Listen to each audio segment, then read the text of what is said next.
tell me when. You got it?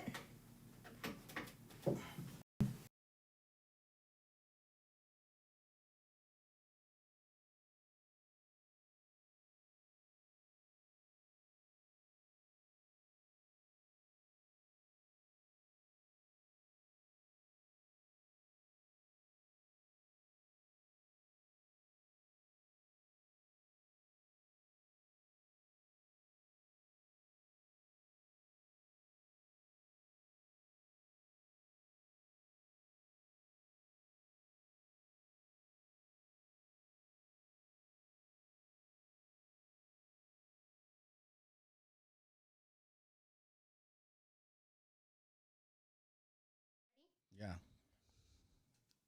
Hello? All right. How's everybody doing? They should be able to hear everything because I can hear an echo. Yes. So let's do it. Put that intro, baby. Okay.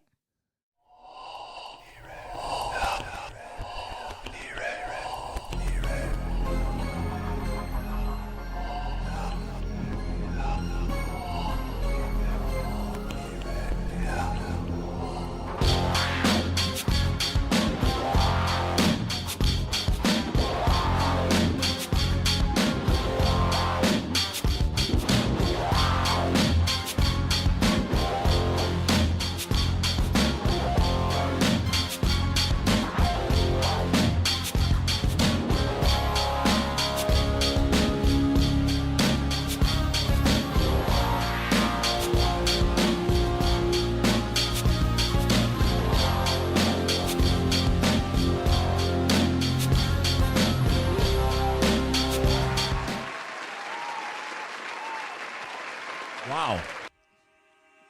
Ladies and gentlemen, that has to be one of the most theatrical entrances in the history of wrestling in that era back in the 90s, man. GANGREL is here with us, ladies and gentlemen, right here at hashtag PVT on a special Sunday night live or Sunday afternoon live. GANGREL, how you doing, man? I'm doing good. Thank you for having me in here today. Dude, I watched that entrance, and what's going through your mind, dude, when you're, I mean, what is going through your body and your mind? I know what's running through my mind right now as I hear Running with the Devil. And I remember I was going to use that for a ring entrance once, and I was in Puerto Rico wrestling, and I was down there, and I said, let me change it up. I was coming out to Sabbath, True, Motley Crue, or not, Metallica, and I said, let me try Running with the Devil. And that night, I came out, and the robe I had on got hung up on a fence out there, and I got nearly beat to death by the fans. Damn. Then I went in there, and then I broke the ropes in the ring that night, and then the ring gave in.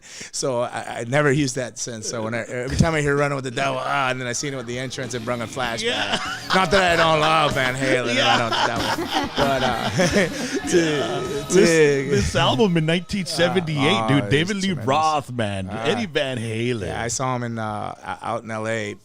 Just before they ended it when David Lee Roth came back. Was it 4 years ago? 5 years ago? Yeah, I caught that last tour. Oh, so you saw the reunion tour? Yeah.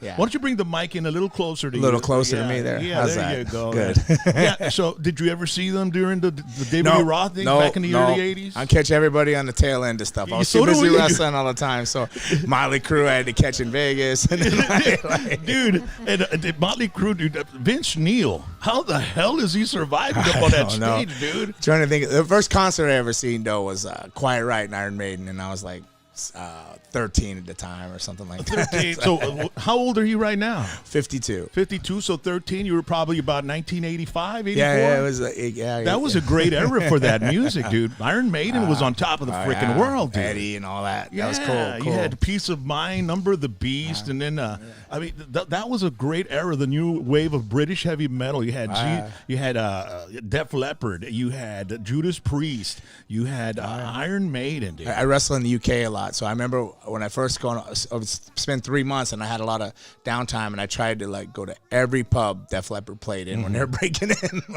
Dude, that is so. You've definitely been blessed to be able to be all over the world and survive the crazy life and all that shit, bro. Yeah, I've been around the world without somebody yelling at me to do push-ups or shooting bullets over my head. Yeah. So I went out there. The only danger I put myself in, it was me putting myself in danger. Nobody else put me in any danger. So it was tremendous. But going back to that entrance, as it was showing and you're getting ready to open the show, I can remember I hear the music and then I still feel like the butterflies a little bit. And I was watching it as it come up to the fire. I remember like, don't smile, because they never wanted me to smile. Yeah. They told me I couldn't smile. They said, why are you smiling?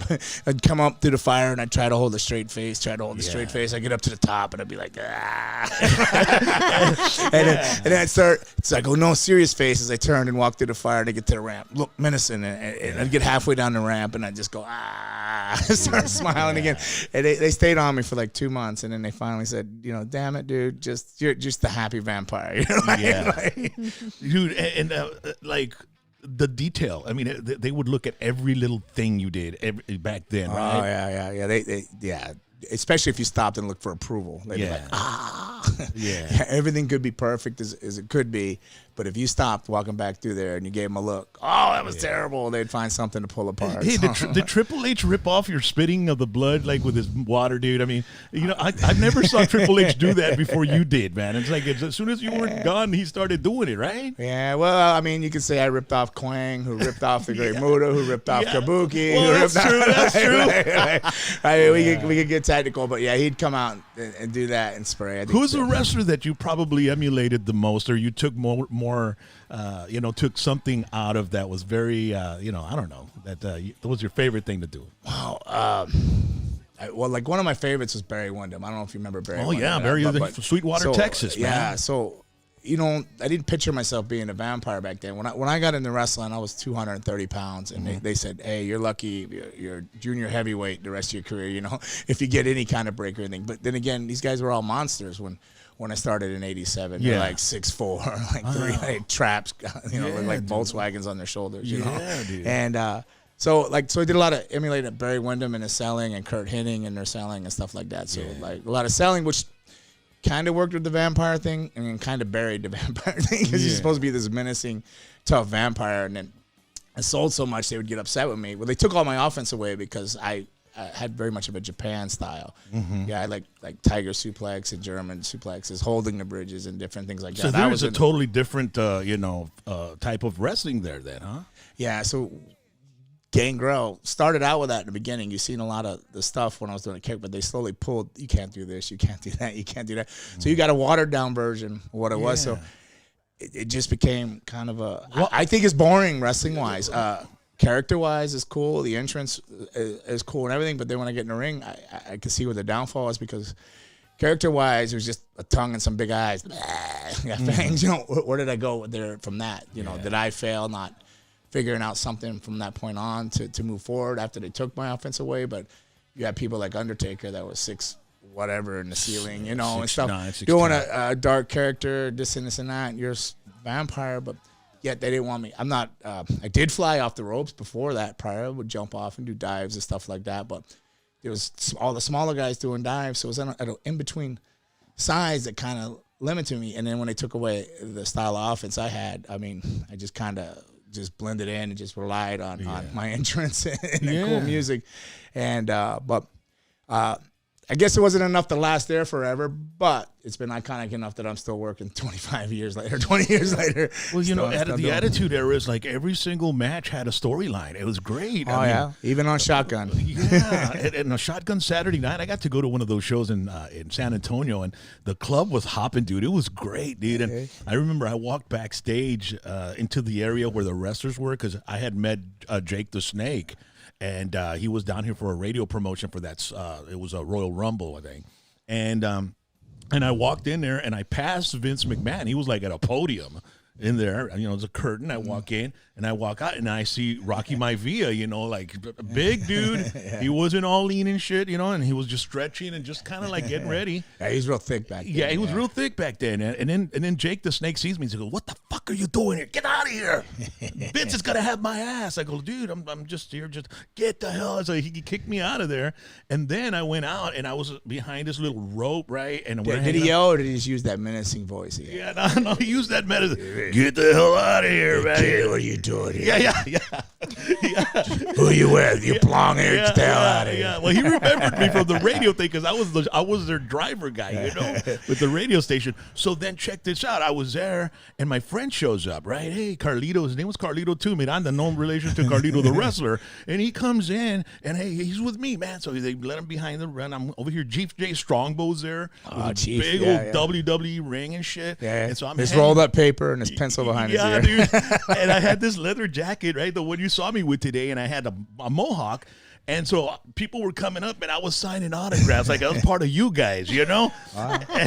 And so all of a sudden, Sonny comes out. You know Sonny, right? The girl, right? Yeah. She comes out, hey, Sonny, can we take a picture? So we didn't have phones back then, dude. So I had one of those disposable cameras. I gave it to the... And we still had beepers then. Yeah. I gave it to the security guard. The security guard takes a picture, and I'm like, I put my fist like this. Sonny puts her arm on, and then my friend, and then my friend comes in, and she's walking back, and she's just looking at her ass, like, So then Doc Hendricks pops out with her Michael and PSA. says, who the hell grabbed Sonny's ass? Oh, my. Was that you? Get the hell out of here. So he grabbed my friend, and he started kicking him Carlos. out. And then I said, hey, hold on. He's with Carlito, me. Carlito. Yeah, not Carlito, but my Carlito Miranda, my friend. Carlito And I said, hey, hold on. He's with me. Who the fuck are you? You get out of here, too. Like, oh, shit, dude. So then they give us to the security guard, and I tell the security guard, dude, you know I didn't grab her ass, bro. He goes, yeah, I know. Well, just stick around here. Don't go back there no more. Is that Big Jim? No, Big guy? No, it was just a club DJ. It was the club DJ. But I was like, why did Sonny do that to us? I didn't even touch her, bro. You know what I mean?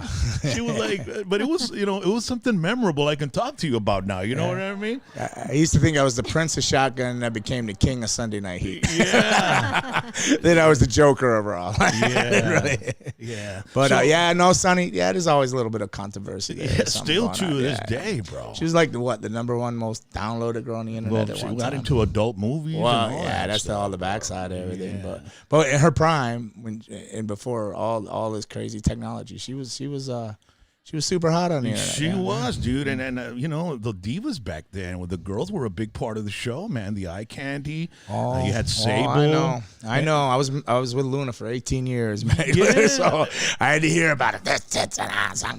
Yeah. Hey, I can't work. What are they doing here? They just want to show their tits. I'm like, oh, Luna. Well, there was a program that Luna did with Sable. Sable. I remember she went out there and she was telling her something, and Sable, and all right, well, I'll beat you once, and this and that. So they had that promo going. That may have started. I want to say Texas, but I'm not sure. But it was a house show, and Sable just came out and she was managing. Maybe it was Mark Merrill. She came out with somebody, and then Luna's with Dustin maybe at the time, but they were teasing back and forth, and it got such a response from the crowd. Sable hadn't wrestled a day in her life. 3 months later, after that, they were WrestleMania. They were working at WrestleMania. And Sable hadn't wrestled a day in her life up to that point. She didn't really have the chops or the work for it, bro. I mean, but we didn't care. We were just hoping to see those printed hands on the breast, I mean, it's kind of tough to get away with that nowadays, Yeah, well, you got to be careful about the printed hands now. You get Brock Lesnar coming out. You want him showing up your door like Jay and Silent Bob. Hey! Yeah. RocknRollJames. Heard you grab Sonny's butt. Now you're Yeah. Doc Hendricks, dude, who a lot of people might not know was a fabulous Freebird, Michael Hayes. Michael P.S. And they were. I just saw a video last night. I was going through some wrestling stuff, and I saw a promo of them in this old beat up house, and they, Michael Hayes and Buddy Roberts kicks the screen door off, and he walks out with his big old Confederate flag shirt. I'm like, that shit wouldn't fly today, bro. That's like the 80s videos are awesome though. The vignettes and everything. Yes, it would just show up with a boombox plate and walk down the street. Bad street. Yeah, dude. Whatever. Yeah, the Confederate flag. None of that's gonna fly anymore. Any of this stuff. The stuff you watch some of the old programs like Memphis and stuff, and some of the terminologies they use, like boy, like, whoa.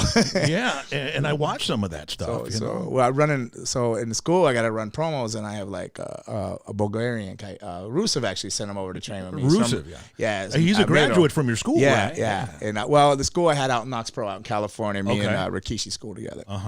So, but I have my school in Florida, and he said this kid Matori down. But he gets in there and he does a promo, and of course it's always of somebody of some kind of different race. And he's like, boy, let me tell you, boy, like, in my country, I'm like, whoa, no. Listen, let's just take boy out of your vocabulary. They're men, or they're women. Like, he goes, why? What's the problem? Yeah, he doesn't understand. Well, I mean, it means different things in different areas. A boy is when a man calls a man a boy, it's because he's saying that he's not a man. Right, yeah, he's calling him a boy, but this delivery of it with his accent, and he's got his head shaved, and he looks kind of like History X or something. Going on, like, come on, man. Oh, it's not gonna work, dude. Well, back in those days, that would carry a lot of heat, and they would say, you know what, that's great, right? Yeah. And now it's like it's not heat, it's cancellation, dude. Oh yeah, they'll cancel you. They'll platform you. It's just crazy. You can't say anything. They can cancel you in days now. Yeah. And the Attitude Era. I remember that Mark Henry and Mae Young deal that they did. I mean, that shit wouldn't fly either today, bro. I mean, it's crazy. None of the stuff they did in the Attitude Era. when the hand is born, right? Remember? Oh, I don't know, but they lost me with the funeral home and the caskets and that really went off left field. I was home with I think I've already broke my neck at that time, and I was like, oh, what's going on here? Yeah. But I don't think the Brood would have ended up in any of that. The most we ever did was get hung or hang somebody, and that wouldn't fly now either. I don't think that went well then either. The Big Boss Man thing and WrestleMania. Do you feel sorry for the wrestlers nowadays that they don't have that big of a window to work with, like creativity wise? I think it's a different generation, so I don't think they even know. They've kind of grown up with that. I think some of the older ones on the tail end of stuff had to learn the hard way and been reprimanded, but the ones coming up now, it's their generation that's doing it. So well, the guys that are and girls that are going through your school right now are probably what 20, 21, something like that. So they were born in 2000. Was that after the Attitude Era? I've had once 20 would be 2000. Yeah. So I had them started in there at 16 years old. It's a Colombian twins, twin girls, and my stepdaughter. She wasn't my stepdaughter at the time, but she started when she was 15. Coming through there, and a lot of young girls, but I have 16 cameras running. Yeah, it's cool everywhere, but the women's restroom and the men's restroom, and inside the women's locker room. But I have cameras running everywhere. You got to have them now. What's the most important? What's the most important part of wrestling that you feel you have to teach people or wrestlers or upcoming wrestlers or students? What's the most important part of the wrestling? Well, I'm very philosophy, psychiatry, or what is it? Science, I mean. Well, first, I don't know. There's so many things I could say that's important because I feel it's all important, and I really believe a foundation is the most important. Okay. So, and I try to explain to them. Say, come in. I'm very old school still, so I still start with the respect. You know, like, and if you were to walk into my training facility today, I have 30, 40 people training at a time. 3 different rings. They'll all stop one ring at a time and come over and shake your hand, and then I'll get back to training. They'll introduce themselves, get back. They don't know if you're this or that, but they will. Which isn't really practices or pushed much anymore in the industry. But I still teach that because I just think they need some kind of discipline and understand respect. Sort of like the Cobra Kai thing, right? Strike first, strike hard. Yeah, I probably more like Johnny. Never was Ralph Macchio might have been an all right guy, but after the first Karate Kid, I was never a fan of him. I was like, said you deserve to get your butt whooped. But Pat Morita, that's another guy. Oh, Mr. Miyagi was cool. I felt bad for Miyagi. I didn't know why Miyagi was helping this guy. Like, you're helping this snot nose. Yeah. Like, what are you doing, man? Dude's in there shower, just getting the smoke on. He's putting water on him, and comes in, starts pushing up on his girlfriend. Well, he's asking for it all. So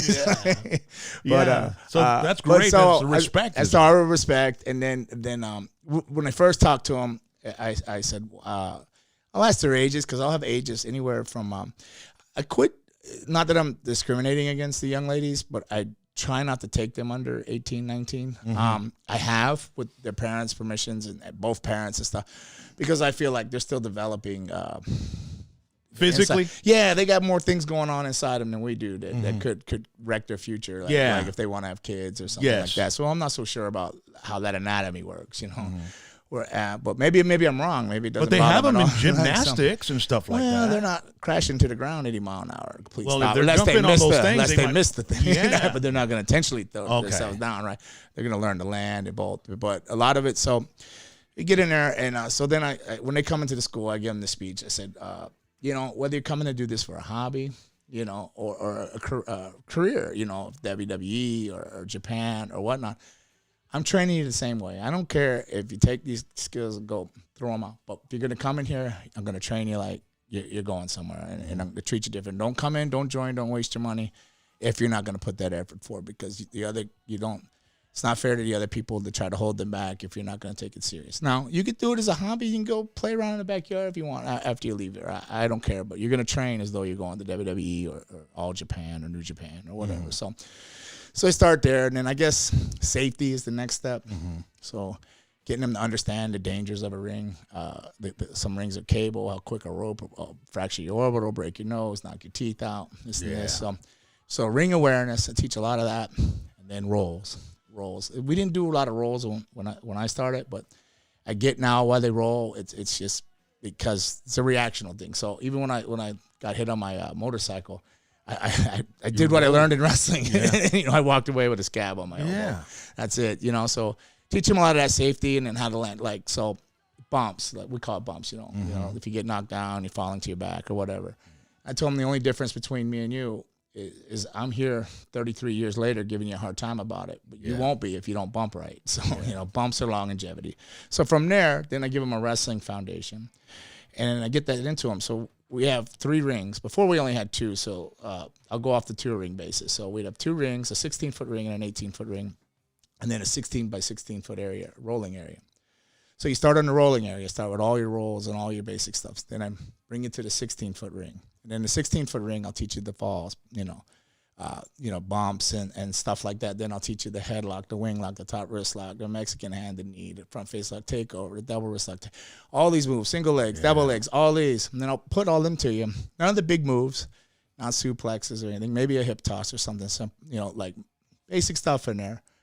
And then I'll have them wrestle. When you could do a 20-minute match without touching the ropes, without leaving the center of that ring, and breaking contact, and tell me a story without raking the eyes or cursing at somebody. That's and saying, awesome. you don't do that. Then I move you to the 18-foot ring. Then I add the ropes in, and then the bigger impact moves. And then it kind of falls together because they built a trust in themselves that they know they could do all that other stuff. So if they get lost, it's not a big deal. They got that. They got those basics. So with those basics, it's like a foundation, your foundation. So it's a big, thick concrete foundation. They could put any kind of roof and ceiling on there if you want, a heavy tile roof on it. It'll support it. If you want to be a flip-flop guy or comedy guy or this and that, your basic foundation will carry you and support whatever you decide to. Yeah. go Oh, with. that's awesome, man. I was getting inspired, man, just right now by you Just talking blew about all up that from the we Whataburger. took GANGREL to the Whataburger because he's in Texas. So hey, dude, we can't send you back without a Whataburger. You can see the video right there. He's enjoying his hamburger. Still tasting the number 5. Yeah. he got so crazy about it, and he spilled his tea all over his leg. yeah. It's the only pants I got too. I got to fly home with these things tomorrow. Yeah. So where are you from, man? I mean, where were you born? I was born in Hollywood, Florida, and I was raised in Deerfield Beach, Florida, which is basically all South Florida. Okay. Right, South Florida. And what were your parents? What did they do? Were they did they take you to wrestling matches and stuff like that? My mom took me to one wrestling match, and I didn't go back with her anymore. She's embarrassing. Why was that? Why did she get? How old were you when she took you? Oh gosh, I was probably like 10 or 11 or something like that. And Florida was a hotbed for wrestling. Yeah, she was a big Dusty Rhodes. She was and a all big those Dusty guys. Rhodes fan, and so we go in there and just watching wrestling, and whatever. I liked wrestling, but she's standing on a chair hollering. And I'm like, oh man, Mom, sit down. So that's not even the worst of it. So after the show, we're leaving, and the car honks in the parking lot. She's like, get over here, and she's ready to fight everybody. And I was just like, Dude, she was getting her money's worth, bro. oh well, so was the whole parking lot and everybody else. And That's why your dad said, no, you go with your mom, son. He never went. Oh, he yeah, didn't? no, he no, went. no, go I ahead. only went once with her, so I think she may have went a couple other times with my siblings. But the first real wrestling show I remember going to was my Uncle Walter. He took me. It was in outside Chattanooga, Tennessee, and I went with him. He goes, "You want to go to wrestling?" I'm go, "Sure." I went. I know what I was in for. It was the first live show. I was probably 8 or 9 or something like that. I was up there baling hay for the summer. 8 or 9. So we're talking 1976, 77, something like that. So we go down there, and it was they had a regular show. And they I don't know what you call them now, the little people. You get in trouble. Yeah, Little people. my wife knows that. Little people. The little people. Okay, yeah, all right. So I called them something else then, but they're little people. So they wrestled each other earlier to think, but then the whole card came back out in a battle royal. So then the 2 little dudes gathered up. One got on the other one's shoulder and pulled like a fork out. So they were like, going around like playing chicken, whatever, on the shoulder, going around stabbing everybody in the head with a fork, and they were bleeding. And I don't remember their names. It was just like an indie show. Yeah. And one of the guys, there's this lady in his white dress, just sitting all prim and proper ringside, and one of the heels bailed right out. He was bleeding all over the place, and he put his head right in her lap, and blood. From that point on, I said, I want to be a pro. I like this. This is cool. And that wrestler was out there saying, "I'm going for that dress." So then the next time I went was with my mom, and I was like, I'm not coming back to wrestling. Yeah. 2 totally different experiences. What did your parents do? Were they like? My dad was we grew up in a really rough neighborhood. My dad he worked in the city of Lighthouse Point. He was a mechanic for his whole life. And my mom, she just was a maid. She cleaned, I don't know how many different people's houses. She had like 5 different jobs every week. I never knew where it was, whether it was at a 7-Eleven or She was just hustling. cleaning something. She was working, yeah. making some money. Every morning I'd wake up with a different aunt or an uncle on my bed. I was going to go to sleep, wake up. Somebody's moved into the house with his family stacked in there. Yeah. Yeah, but so it was a little rough growing up. But good. It didn't bother me none. You don't know anything.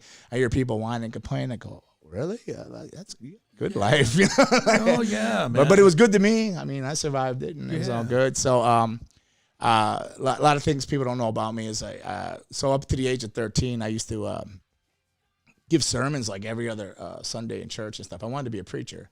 Wow. And then I wanted to play pro football. That same year, my brother died. He drowned. It was a tragic thing, and I felt really bad about it because I never asked for a ride home from football, but I had a flat tire, and I'm scared of lightning. So my dad came and got me. My brother's always with my dad. Long story short, my brother wasn't with my dad, and he drowned in the pool. We had like an above-ground kind of pool thing. Drowned while he was gone, and then later that year, I broke my neck playing football. I told I couldn't do any sports anymore. So that's at 13. So at 13, I just went a whole different route and everything. So was in trouble. How in the world, 13 years old, how in the world did you break your neck, dude, at that age? Playing football, I caught the face mask in the back of the neck and the knee at the same time, picking up a fumble. Just a freak accident. Freak accident. Yeah. So, but I got bitter, mad, God, everything else. Just turned into a miserable, mean person, run the streets and stuff. Had a baby at 15. Well, right as I turned 16, we almost got, his birthday's March, mine's February. So his birthday's coming up. So baby coming young and everything. And then I was just working all kinds of jobs and stuff. And then I ended up stumbling along a wrestling school and ended up becoming a pro wrestler at 17. Yeah, with Boris Malenko. Boris Malenko. Man, who better to teach you the ropes than Malenko, right? Yeah, the professor, Boris Malenko. Yeah, his Dean was an amazing wrestler as well. Yeah, well, people don't realize is Boris didn't even train Dean or Joe, his sons. Gotch did. So, Malenko didn't even train his sons, but they were tremendous wrestlers. How did you end up walking into Malenko's? I mean, did you? It was an ad in a newspaper. Okay.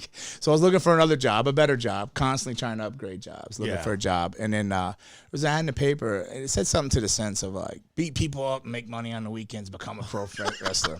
I was like, I'm down with that. Yeah. I'm bitter enough to do that. Yeah, so I showed up, and I didn't have much money on me. I think everything in the world I had was $300, and that seemed like everything because it's just so hard to come up with money. What age was this?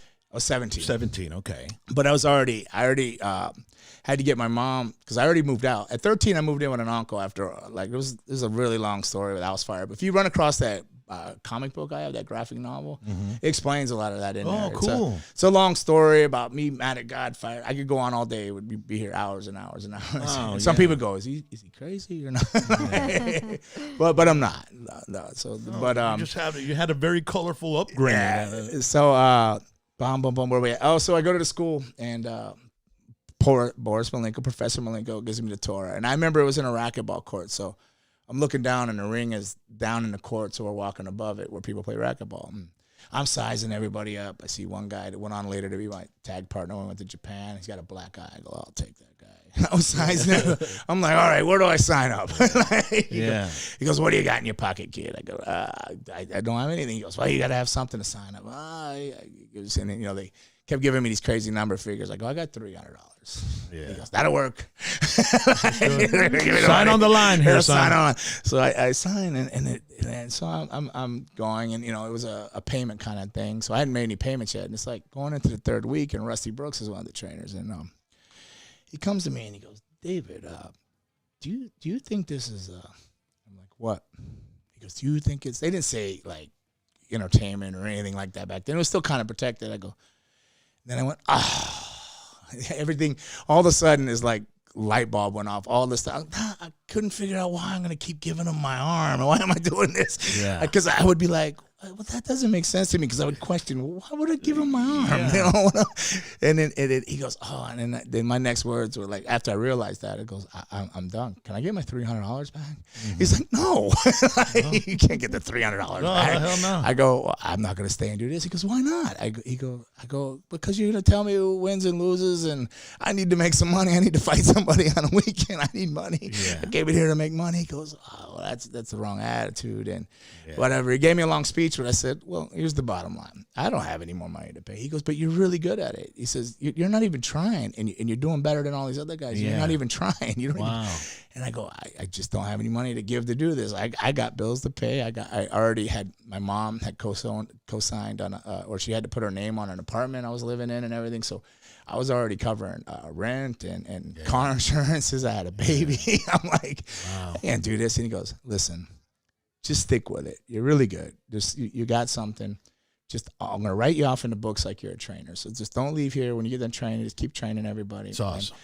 And just always give back to professional wrestling. So, that's where that went. That's amazing, on that journey, there we are. Yeah.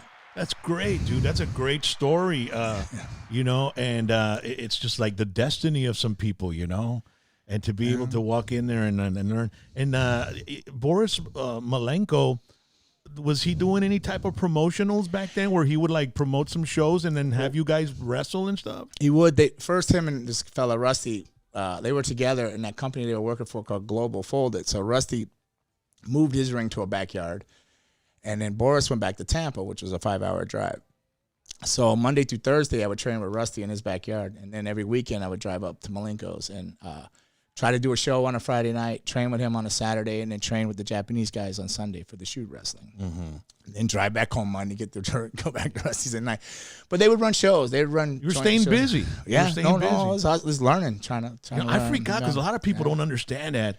Wrestlers sometimes, I read that Mick Foley book, and the dude was making $12 a night a show or $25 a show, and he had to do like 4 shows a week, and it was like, there's your, $100, so I mean, you start from the ground up, man. Yeah, well, one of the most important things that stuck with me that Boris Malenko said, he goes, kid, there's no jewel at the end of the rainbow. There's no jewel at the end of this journey.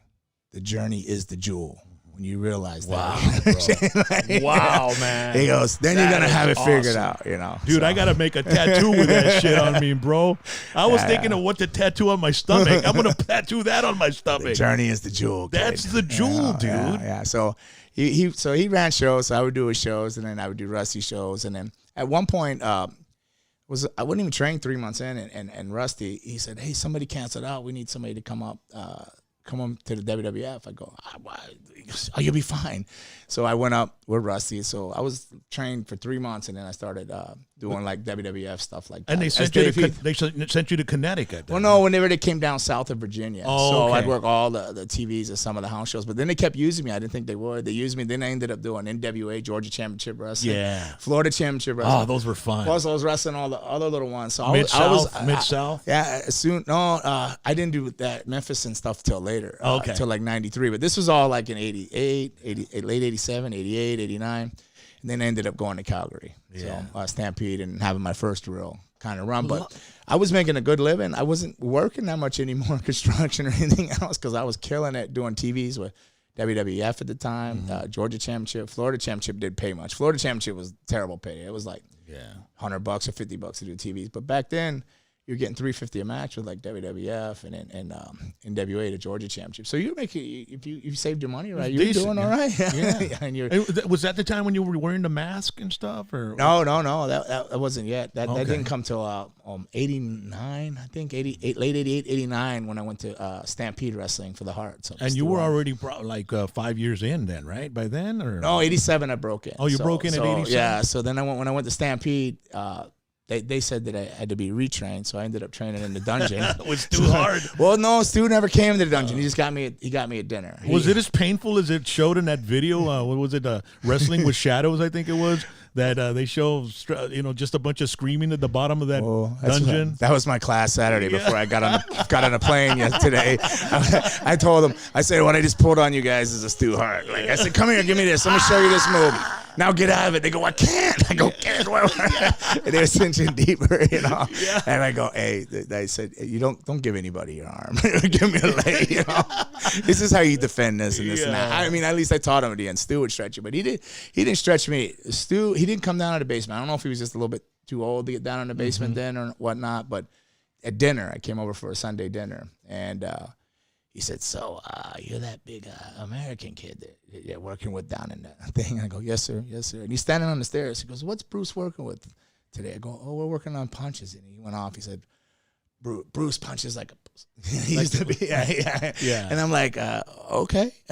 Like, didn't feel like it when I was down there. I was getting clocked, but all right. And then he's like, come here. And then so I walk up to him. He's standing on the staircase. So he fish hooks me, pulls me around, and takes his knuckle and boom, pops me here. And I didn't sell it. I was like, good one, sir. And he's like, let's go eat. He walked out. I was sitting there at dinner, and I go, man. Tooth is still there. The next morning I wake up, I go shift my tongue across, and the tooth just slides right off the bar. He got my tooth. I felt like it reminded me of Porky's when I got the pig's tooth. He's got my tooth. Yeah. Well, when he hit you like that, you were supposed to. He just gave me the knuckle. No, he knew what he was doing. He probably expected the tooth to come out then, and I just kind of those little tricks. But I guess I was okay with him after that. So Calgary, man, you were out there. Was Bret Hart in WWF already? Or yeah, Bret and Owen was in WWF and was just getting ready to come home. I think Owen was just coming back home to Stampede. There, and then there was a lot of things. I went right after the really bad van accident, so that was our way in because they didn't have a lot of talent. Calgary was towards the end of its heyday and stuff like that. They were running out of money, so they were willing to slide two greenhorns in under the radar. Did you ever go through the Gagna area? What is it, Minnesota? Was it they had AWA? Gagna's, yeah. And in Windy City in Chicago. Yeah, the Road Warriors came out of that area. Yeah, all the stuff. Minneapolis and the Did you ever go through that area? Yeah. I've been there a lot. Yeah, there, Chicago, Windy City was some great wrestling companies back then too. Yeah, a lot of good talent came out of both of those areas and stuff. Yeah, because I was freaking out when I saw we have pictures of you when you were the Phantom. Right. Was that the very first time you went into the WWE? No. You got to pull up Dave Heath, and you'll see Dave Heath and Big Boss Man. You'll see that was like one of up my earlier years. Dude, Big Boss Man, dude. So I was like the first guy handcuffed to a pole and beat with the nightstick. I gotta look that one up. That's gonna be awesome to check out. Man. I had reddish brown hair. I don't even know what my real hair color is now. It's gray, working on blonde or something. I don't know what it is. At least you got hair, dude. You're not standing up above me. The pandemic year has been hard on my hair. Big Boss Man, dude. That guy was very intimidating. Ray Traylor. He was one of the best workers, man. He was That's what they say, so dude. Good. He's so good. Yeah. So the Black Phantom. That's the Black Phantom stuff that I think's popping up there. But the Black Phantom was a lot of people. I was the Black Hearts when we went to Calgary. So the Black Hearts had no face, no eyes, no nothing. There was a mask and hoods, ropes. We came out with a white mask over it. But what we were, and people didn't realize, Bruce Hart's always a ribber. So he was ribbing Stu with this one. So we were bastard Hearts. We were like Stu slept with some fans.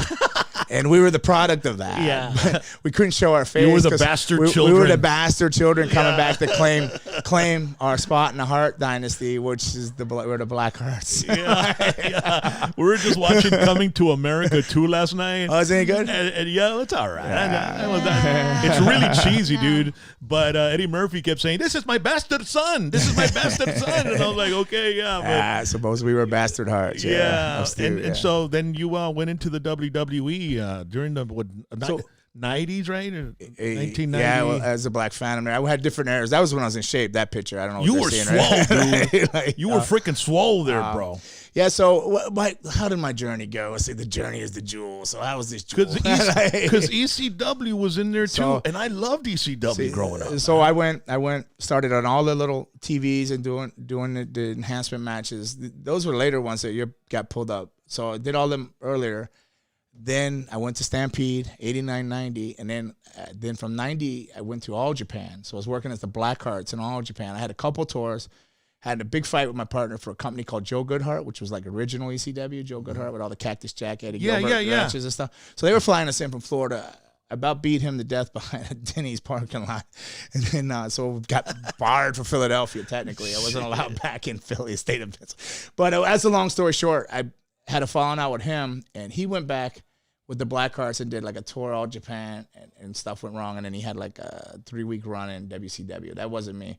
But I went down to Puerto Rico in 91 and became Lestat the Vampire, which evolved to the Vampire Warrior. So then I was the Vampire Warrior from late 90, 91. 93, I went to USWA as the Vampire Warrior, which I got the Pro Wrestling Illustrated Rookie of the Year then. So people started taking notice because I was feuding Jeff Jarrett and Jerry Lawler and stuff. So from there, 93, then 94, I was doing all these small companies in Japan, IWA and stuff like that. So I did like 18 tours to Japan. So I was still going to Japan between all this stuff. So where am I missing now? So boom. Then I went back to Memphis again. And then I just floated all around. And then I think 96, was it? I started popping up in ECW here and there as a Vampire Warrior. And then When you were in ECW, what was your gimmick? What was the gimmick in ECW? Was it the Vampire thing? Warrior. Yeah, They brung me in, and like I did a match with Hack Myers, and then they said that was the only match I was going to do. And then they go, "No, you got another match. You got to go back out with Dreamer." And I think they thought, I don't know what they thought was going to go on, but I got over well with the Philly fans. So I've always been good in Philly. Yeah. So it was a good match. So I did that match with Dreamer, and they didn't use me much more. Did some tag stuff here and there against the Steiners with the Dudleys and stuff like that. And then they told me I had to make a choice because at this point I was in WWF. They would fly me in under that black mask, and I was sitting what they call a gorilla position. So they would flew me to every TV, and I just sat there dressed, and if they had somebody they wanted to look at, I would give them the tryout. I would just run in there and wrestle that guy last second, whoever it was. Yeah. Like, hey, you go do a match with him. Go do a match with him. You're definitely a journeyman, dude. So I did all that, and then eventually I got a tour back to All Japan to redeem myself. I went back, and that's when I was in super good shape. That was in 98. And while I was on that tour, WWF hired me. Yeah, and that's the Attitude Era. And that's when the Brood started. That's when Russo was there. And I remember buying the WWE, the Raw magazine, and I used to love reading Russo's article. You know, he was really cool what he wrote, you know. He was a big Kiss fan, so that you could contribute a lot of that entrance to Russo because it was a Kiss, the pyros with the fire and the lift coming up, and then like Gene Simmons, Gods of Thunder. You know, the solo where it comes out and the blood comes out. So I did the spray instead. That's where that comes from. So. Yeah, and then the tongue comes out. And with the piercing. You don't wear the piercing anymore? No, the veneers are too expensive to keep chipping. Couldn't afford the veneers on the I was thinking of doing that. That's some painful shit, dude. The tongue was all right. It was just the chipping of the teeth. Yeah. They said, well, why didn't you get a rubber one? I was like, too much work. Just get rid of it. I'm like 80. That Attitude Era, man, it's just like, it was amazing. And then you know, it was pretty interesting that they had faith in you to bring in Christian and Edge, you know, as your partners in the Brood. And we have video of that when all three of you would raise up between. Right. And you came up and it was like, you know what? We're going to let you bring these guys in. Well, my job was Edge. they told me to look out for him. They said, hey, we're strapping a rocket to him. He's our future. They knew Edge. They just couldn't figure out what to do with him. Mm-hmm. And I think Vince Russo thought, well, hey, like, he's this vampire guy. It just kind of, they didn't know what to do. They were trying to call him poet. They wanted him to read poems. He refused that. He was smart enough to say no to all that. Yeah. And then they didn't know what to do, so they had me go. So they built a connection with us, and they just flat out told me, hey, because I had done tours of Malaysia, Africa, Singapore. I've been all over, worked with all the older guys there. Plus, I had been with Luna so long, I knew all the older guys, and I had been around the tail end of some of the territory. So I kind of knew everybody there, and they just said, hey, we just need you to look out for him. Don't get him killed. Blend him in. Get it all working. So that was my job. But then they slid Christian in there with me as a thing, and then all of a sudden. But Edge had something to do with that, I bet. To get I think Christian Edge did, yeah. They were buddies, right? Yeah, They grew up together. I think the rumors were there was two people up for it. Dr. Luther, who's now in AEW, and then Chris Daniels. Mm-hmm. I think Chris Daniels was the lead for that Christian spot, and then Edge got Jay and Christian in there. Did you have a lot of fun playing, wrestling with those guys? Oh yeah, it was. A lot of people ask me, which brood did you like best? Did you like the brood with Christian Edge, the original brood? Did you like the new brood? I said I like the original brood feuding Matt and Jeff, the Hardys. Yeah, that was when it was the most fun. I just saw a video. It was a Zoom video with it wasn't Matt or Jeff, but it was one of the Shawn Michaels' partner, Marty Jannetty. Oh, Marty. Dude, he looked terrible, bro. I mean, he looked bad, bro. Yeah. Sometimes he's fighting a lot of demons. Sometimes I think he's just working people and driving people crazy. But he's got two bad ankles, but he's getting them taken care of. A lot of wrestlers, they get into that party lifestyle, and they just can't seem to get out of it, right? Well, a lot of us can't. We can all. It's easy to fall into because you got to think about the area you came from and then where it is now. The guys that there wasn't a lot of money in the 80s. You'll hear the Rock and Roll Express tell you a million times they sold out houses, but how much did they make? They'd make a fraction of what the guys on a Sunday Night Heat or a Smack, or a Shotgun were making. You know what I mean? And they were selling out arenas everywhere. So they've been wrestling this certain way this whole time in this certain system, and then the system's changed and maybe you're too old. Maybe we want these guys. And now all this money's here, but they didn't make that kind of money to save. Maybe they made some money, but they didn't make the kind of money that's there now to save. And there was no support or this or that. So it's basically, in their minds, I think it probably feels like the wrestling world just turned their back on them. So, a lot of wrestlers retire broke. And it wasn't conventions weren't big back then too much or anything like that that's come along lately, and then or these virtuals that have really come along since this pandemic. So what did they do? They were territories, and the territories left. You could go and be a mediocre worker or whatever, but you could go survive in a territory and do what you love. Well, it's gone. It's this big company or this big company. You're a little bit too old, or you're just not what we need right now. Well, what do? You've been wrestling since you're 16, 17 years old. Yeah. You didn't go to school. You didn't further education. Probably got married twice, 3 times. Yeah. Blew everything up your nose or out the window or in your wife's pocketbook on the way out. And they don't know what it's like to. They don't know what it's like to punch in the morning and punch out. Their reality is not the rest of the world's reality. Yeah. So they're getting kicked out of the world they were in. Basically, it's turned their back on them. They're not hearing this all strange new world. They don't know what to do. So they succumb to. Stuff that either they're in pain or they're beat up from all that time, so they either succumb to like pain meds or drugs or depression and suicide or just like self-destruction. And those matches that I see with like Terry Funk and Sabu, with all that barbed wire and stuff, I thought to myself, man, these guys gotta live in pain, man. They're giving up their body for the business, and then when I was talking to Buff Bagwell a couple of weeks ago, he like almost broke his neck. I think what he said was his spine, like it's got all this gel around it, right? And it kind of like swelled up, and it kept his body from functioning.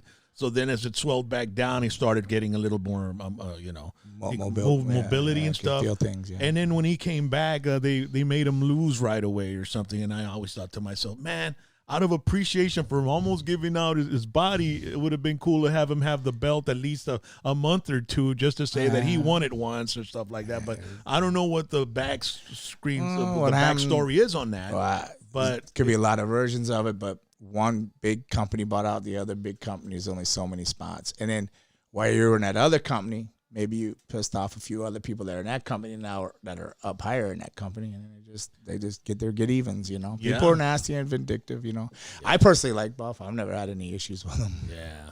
But, you know, when that happened, you were at the WWE when they bought I was out under WCW. contract, but I was home with a broken neck at the time. Okay. So, yeah. And what did you think when you saw the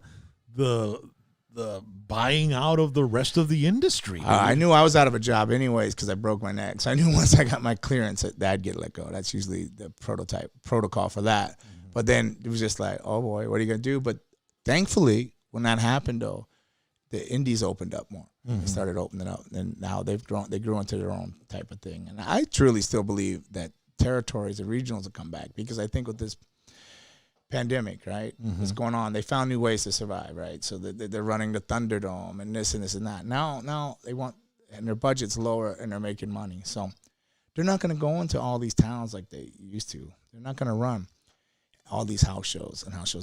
They realize how much money they're losing on it and what they can do now and get away with it. So they're going to leave a whole new market for regional wrestling to come back, like the old Georgia Championship, you know, the territory of Mid-South and Florida Championship Wrestling.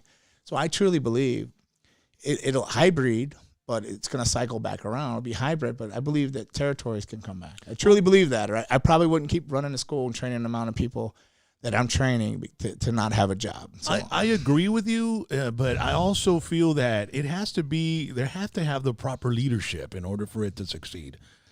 For example, I was really getting into NWA Power, you know, right. And Billy Corgan from Smashing Pumpkin bought that federation out, and he brought it back with that Memphis TV show feel, and it was just on YouTube. I mean, it wasn't on any television.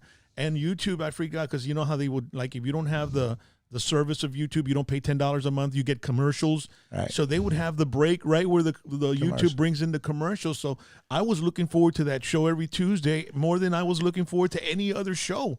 And it just seemed so intimate. The audience is in there. They can tell, you know, like when Ric Flair used to do the promos on Mid-South Wrestling, you know, that somebody would scream something, yeah, baby, yeah, you know, you could hear them. So it was so the close. studio audience, Yeah, and I thought, you know what? There are this has so much potential to become a network of sorts of different territories doing these type of events. All you need to do is have some, you know, switch your board, just like we're doing the show here. With leadership, you got to get people willing to work together like the NWA was, right? So speaking of NWA, it could be territories, it could be Florida, but then, hey, like let's work with them. And you guys, you got a Florida TV? All right, you got these Florida towns. Well, use our champion on so many of these towns, and we'll use a couple of your guys here, and then over in Tennessee or whatever. And then if everybody could just work together and not all try to prove to the world they're the best, you know, if they just work together, it can work. Do you have, with your school, do you have like a connection to be able to send them to try out in dark matches with any type of company right now? Yeah, WWE is kind of hard right now because they really shut down everything with the COVID, but now they're starting to open up that training again. Now it's a little bit harder, but yes, I do. And AEW is a lot easier, so yeah, they can go. You were with AEW. Are you still with? Oh no, I just did the one thing, but like a few of mine, I've had 1, 2, 3, 4, 5 students on there. Something that popped through there. Yeah. Oh, that's cool. And so, do you keep contact with Jericho and all the people there from that area? No, from AEW? Not really. I just talked to Miro, the guy I trained Rusev. So yeah. I talked to him or Matt Hardy. So. Yeah. Oh, that's awesome, man. And so, what are you up to? I'm terrible about being self-centered in my own little world because I'm like trying to run that school every day, keep those doors open here, still making the towns on the weekends. And so like I've always been horrible about that. But as I've gotten older in the last few years here, I've tried to be better keeping in contact and doing things and doing stuff like this because like I would like run from stuff like this. I'd be like, yeah, man. I'll see you in an hour. Yeah. You'd be like, man, that dude said he was, well, dude. You're trying to explain to your wife, well, he said he was coming. I got this all set up now. It's on now. Yeah, no, you would have put me in a world of trouble with my producer. I got a class in the morning, and you got me messing with this. I got papers to grade and lesson plans to prep, and here I am. Your show. This guy doesn't show up. Well, he's a vampire, babe. He flies around at night. You He ate too much at Whataburger. Well, I don't know. Yeah. It did him in. Speaking of, you had quite a crazy lifestyle for a while when you were married with Luna, and there was a lot of drugs and alcohol involved. And there's some, we kind of have some of the same stories as far as, the drug abuse and alcoholism and all that stuff. And what was the moment where you said, you know what, I need to stop. This is done. I mean, you know what, I can't live like this anymore, because it's hard for a lot of people to finally reach that pinnacle or that part of their life where they say, you know what, I'm done. I need to stop. So sometimes I wonder, I used to say, well, of addicting personality, but like I think my addiction was trying to help Luna, who was extremely addicted. Like I did socially, I would do it, but I did it every day. So like I don't know how to justify it or how to make that even sound right, because like I could walk away. You could put a pile of coke right there, I'd be like, whatever, man. I'm always been good like that. But if she was gonna do it, I would do it with her, and then I would stay with her to protect her. Or if I spent money on it, I said, well, I paid for that, so I'm gonna do it too. Then it just became every day and every day. But that could have been your mental justification for staying in that realm. So, and doing that, because sometimes we tell ourselves this is why we're doing it, and, and I have to do it because this is why, and it really is. It's just us fooling ourselves. It's our addiction fooling us into doing it. Right. So I think, a lot of people didn't realize about Luna. She battled a mental illness. It was studied since she was like 2-3 years old from Emory University in Atlanta, because her father and his father, her real father, Paul Vachon, the Vachons adopted her too, right? He adopted great characters in the 80s and the 70s. Yeah. So she was adopted, but her father killed himself. His father killed himself prior. So suicide and depression, and so she had schizophrenia and all that. And then I think it was just watching like what she was going through. And I remember one day I was just sitting there going, oh, why am I doing it? I don't even like doing this. I go, I felt good. And then I sit there and just did 8-ball, and I just feel like crap. Just like, why am I even doing it? I don't even know. And I'm watching her, hey, I gotta go, and then I feel like then like 2 days later there'd be a suicide attempt or something, and they were legitimate. They were like, I'd rush her to the hospital or so sad, things. man. And so battling all that, I just think I got tired, but I didn't totally get away from it. Like so then we split up over some stuff like that, and then when I got back together, we split up, we get back together, and then I just I don't know, I just got tired of it. So then when we were totally apart, I thought I was fine. I'm good. I don't do all this and this and this and that. So I was just drinking. But then I just drank and drank and drank. And eventually a year of drinking turned to like I just drank and drank. And then I was living in LA. And then I go, I'm just going to run up the hill with the Hollywood Hills. So I had a guy in the mansion out there. He'd literally go, mailbox, third flower pot over. If the porch light is off, the store is closed. He would literally hear me kicking his pots, and I'd get a text message. Says, dude, you're waking my neighbors up. It's in the third pot over. I'm like, oh. So at one point, I don't know, from there, I was just living in LA. I just knew I wasn't happy or anything. And then I came home to Florida. I just wasn't happy. I came home to Florida, and then I don't know. I opened my own school, and then. Well, some people don't have that.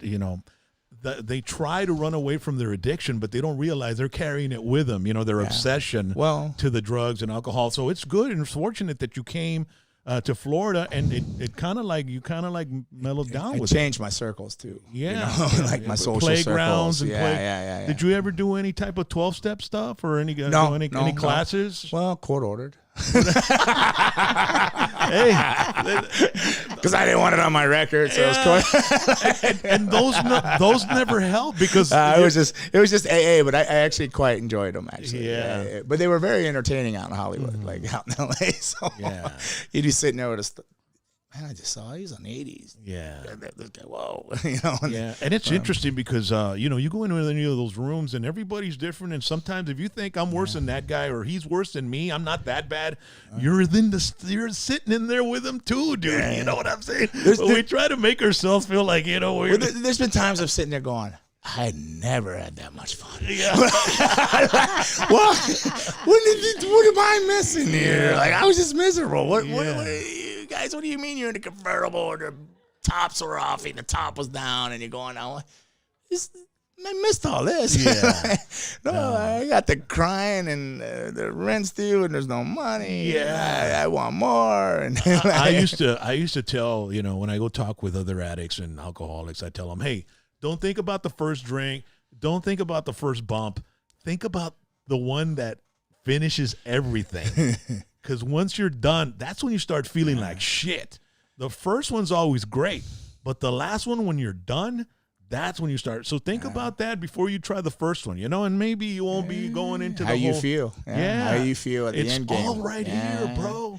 I think a lot of it too is I joke all the time, and I joke with people that knew me. I go, I think what saved me too is I was a cheap bastard, because the next morning when everybody wanted to go run out, I don't know. I'm like, wait a minute, who didn't chip in on this anyways? Why did I pay for this? I wanted some money. I'm not going anywhere until somebody settles up with me. So like a lot of that, that was horrible. Looney used to get so mad at me. Shut up, vampire. It doesn't matter.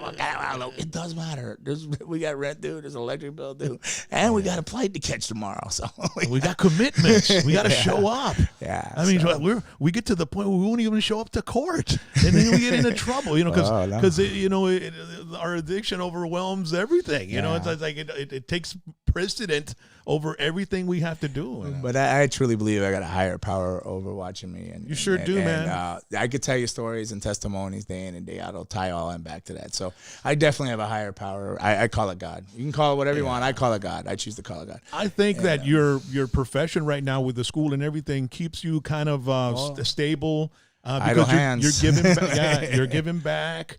And you're feeling some reward from what you're accomplishing with your students, and that's leaving a legacy, bro. You know, one of the students says, "Coach, I'm so sorry you don't make any money and things are so tough trying to keep school." I go, no. This school's saving me money. I would be out getting in so much trouble if I wasn't here. I said, no, we're good. And it comes to that, and you know, I was thinking, you know, some of the wrestlers that when they're making all this money, they think it's never going to end, dude. You know, they think it's never going to end, because I've been in the same business. I'm in radio. I've been in music. I mean, and it was all prevalent, all the partying, all the drugs, all the alcohol. And you think like, hey, this is I'm going to be 60 and I'm going to still be kicking ass, you know? And then you reach 50, I like, a la madre. I don't know about this, bro. But I'm starting to, every time I get up or sit down, I go, You know, but what I do notice about you, and I think, and it's definitely in my case, is also surrounded by a great support system and a good woman. So, you know, bro. My wife, she's keeps me in check, but I also stay busy, just like you do, bro. You gotta stay busy, because idle time is dangerous for us. No, I gotta keep busy. I wake up 4 a.m, my mind running. I'm like, on a million things, you know. Usually I'd be coming in at 4 a.m. and can't go to sleep because my mind's running a million things. Whether I didn't do anything at all, even if it was just drinking, I can't shut it down. But now I just run myself till I'm exhausted, to my body physically, just like, and then in that 3 hours I get to solid 3, and then I just get up and go. Now, how's your body feeling nowadays, man? You grunt and grind a lot, but I think a lot of it's just from sitting on the plane all day. So I kind of been sitting. So, but it's good. Do you exercise? You work out, and you know, I'm in the gym. Stay physical? If I'm not on the road, I'm in the gym 7 days a week. You got to, right? Yeah. But if I'm on the road, Friday, Saturday, Sunday, I'm definitely in there Monday, Tuesday, Wednesday, Thursday. But I'm also, on top of going to that, I physically work out in the rings with the students. Yeah. Too, so, do you go see a chiropractor every once in a while? You know? No, not at all? No. You don't think you need a massage therapist, anything like that? No, I just started going, this knee they're working on, so I go there and they put stin units on my knees. But no massages, none of that stuff. Yeah, I noticed you got that knee brace there. Yeah, it's a corrective brace. I'm bow-legged from my knee being bone on bone. So it says it needs a knee replacement, which I'm fine. Moving without it doesn't bother me, but they said to try this. So it does. It eases the pain up. So like for the signing like I was doing today, so a lot of the up downs and standing, it takes the pressure out the knee. But it's just like more of a corrective thing, almost like Forrest Gump. Yeah. Well, you know, a lot of that stuff, wrestling leaves a lot of pain in a lot of wrestlers, and you know they tend to turn to painkillers and stuff like that. But how do you deal with pain, man? When you got pain, do you? I know there's like pain management people that will work with you. Well, let you know you're alive. I know that. Yeah. If you're not feeling anything, you're dead inside, or you're just dead. Yeah. So pain is good to a sense. And too much pain. No, I think I have a good pain tolerance, and I just block things out. I mean, I feel things, but it's just the norm. I think like anything in life where you grow up. Yeah. You grow up, dodging bullets, you're just dodging bullets. Your life. So if you grow up as you age, if you gracefully, if you've been in pain this whole time, I think rust never sleeps. You just got to keep moving. Yeah. You keep your body mobile and keep moving. Yeah, it hurts, but imagine if you stopped. Man, like today, you hear me going a lot. It's only because I sat on a plane all day and I went to a thing, sat, and I haven't been moving or wrestling. Your hip starts hurting, your sciatic, it starts all kinds of stuff. Everything. Plus, but I had a good session in the ring Saturday morning. Like I was in there grappling. Yeah, like, so you got to warm the body. I haven't done that in a while, and they're all like, I'm 52, and they're like 19. So I saw that match with you and Kane, and I noticed, I saw how great of a worker you were, and even though you were, losing to Kane, of course. Well, they didn't last very long. But when he would, throw you and stuff, you would land properly. I mean, you knew the perfect and good way. I mean, you're a great worker, man. You were awesome work, man. Thank you. He was a tremendous worker, too. Yeah. And now he's a mayor, eh? Yeah. They're trying to get me to run for mayor of the city. But I don't know. They gave me the key to the city. I remember my sisters. I go, hey, are you gonna come down? She goes, for what? I go, they're giving me the key to the city. She goes, do they know who you are? Do they know you grew up and who you are? I go, I think they do. She goes, no, they don't know you. They had me, and my sisters had me in a Deadpool at 30. They didn't think I was gonna make 30. They had me gone at 30. My mom had me in prison for life at 18. Well, then that was God didn't have that in your plans, bro. So I'm still here fanging and banging. So I'm proving them wrong. But then again, I have changed my lifestyle. So it's not just an attitude; it's a lifestyle. So you got to live a lifestyle. You got to choose that lifestyle and commit to it. And you're inspiring younger wrestlers now. And there's a lot of opportunity for a lot of wrestlers now with the internet and social media and all that. And, it's really cool that you're still around. And I'm really glad you changed your life and you're here with us today, Gangrel and David. And, I really appreciate you coming to the studio and hanging out with our audience and sharing your story, bro. Oh, well, thanks for having me. Thanks for having me. Ladies and gentlemen, man, it's Gangrel. You can find him. And as a matter of fact, it's the Gangrel's Wrestling Asylum. What do people have to do if they want to get involved? Because there's a lot of wrestlers here in Texas that might want to go take a trip out there and get a few reps in with your... A few reps? Well, you just look it up, GWA Florida. That's the Facebook page. Or if you want to check out some of the shows, you can go to the YouTube page, one word, GWA Florida, and you can find some stuff. But go in there. If you're coming to town, just call up, let the office guy know. He'll come to me, and I'll say, yeah, I told you to come. Stop in, check it out. But we're there Monday, Tuesday, Wednesdays. Probably going to start Thursdays. I'm back on the road a lot now that some of the states are lifting. Like some things are getting a little easier. So I got a pretty busy schedule coming up through the summer, but definitely there Monday, Tuesday, Wednesdays always from 6 to 10 at night. So you can follow him on social media as well, Instagram. He's on Facebook as well. If you want to book him for any type of appearances, give him a call and he'll put you in the books, and he'll go by and he'll take some pictures and meet them. I just saw him right now. We were over there at the RGV Sports Show, and people just love meeting you, bro. And you're just so approachable, which is awesome. Oh, man. Thank you. I'm just looking forward to it. I'm super blessed, like you said. Like you got to stay busy with stuff. I got so many projects coming up. Some I wish I could come on here and tell you about, but I can't because they keep telling me to keep it under my wing. But it's going to be a good year, 2021. Towards the end of it, it should have already been popping. But life's any day above ground's a good day. So And you're a good guy, dude. And you do know your wrestling, and you're the whole science of it. So I mean, you've got a lot of people that you're going to inspire for the rest of your life. So. Appreciate you. Once again, ladies and gentlemen, David Heath, you know him as Gangrel, WWE Attitude. We appreciate him being here with us. And don't forget, tomorrow night, Monday Night Live, we have Signo's former drummer and Macizo's current drummer, Joey Jams. He's going to be here with us live tomorrow with Ronnie and Felicia and, of course, producer Rally. And then on Tuesday night, we have Tetera Tuesday. And we have a very special Tetera Tuesday coming up in 2 weeks with a special guest here that's an amazing accordion player. And then on Wednesday night, we got the Rock and Chaz show. And Thursday, it's Throwback Thursday. We got a great schedule. It's Monday through Thursday, 8 o'clock p.m. live right here on the MyPBT Network YouTube studio. And we're going to finish off this show with how we started it, with a video of Gangrel making his appearance in a WWE stage with the fire and everything. Gangrel, thank you so much, man. God bless you, man. Thank you, and he has every day. Thank you.